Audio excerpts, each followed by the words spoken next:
Okay. Metric accents. What that means is that now that we have two notes against this one, these two are not equally as important. One is more important than the other. So the weight of the melody gets put on the downbeat. The downbeat is the more important of the two notes in any given bar. The second note on the upbeat is sometimes called the diminution. So this is something we have to consider when we're writing because we need to make sure that consonant intervals happen on downbeats. And if we're going to have a dissonant interval, which we can have a lot more of, and I'll talk about that in just a second, they happen on the offbeat, or the second half of the measure, or the diminution, whatever term you want to use. Let's call it an offbeat. Let's stick with that because that's kind of more of what it is. So because of that, the second note against the cantus firmus, the offbeat, can have a number of new intervals now. It can actually be a second. Seconds were not allowed in first species counterpoint at all. We can do a second. We can do a fourth. We can do an augmented fourth. We can do a diminished fifth. We can do a seventh. And we can do a ninth. All of those intervals are now allowed as long as they are in the unstressed part of the counterpoint, which is another way of saying they are on the offbeat. You cannot have any of those intervals on the downbeat. Imagine it kind of works like let's do this. What if I got rid of these notes, the offbeat, and we said this is, pretend these are all whole notes, and we are exactly following the rules of first species counterpoint.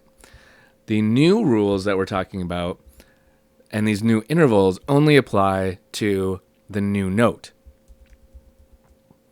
which is the second half of the measure.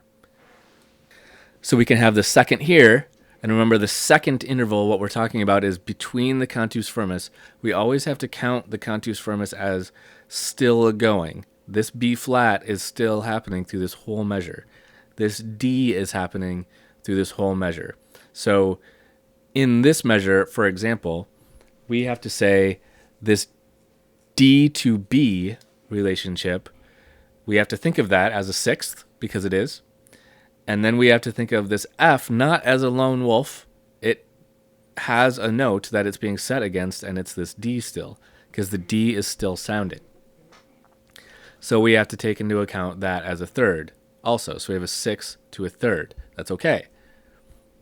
We like both those intervals, and those are both consonant intervals. You don't have to have a dissonant interval on the second half of the beat. You can have two consonant intervals. You're almost always going to have to do it with a leap, though, right? Because if you have two consonant intervals, there's no way to do that without a leap. If you're doing a scale going down with, now that we're doing two notes to one, a scale going down isn't going to work. You're going to run out of notes, and you're going to have to do dissonant passing tones, and that's okay. That's why it's allowed. But doing a leap to get two consonant tones is also allowed.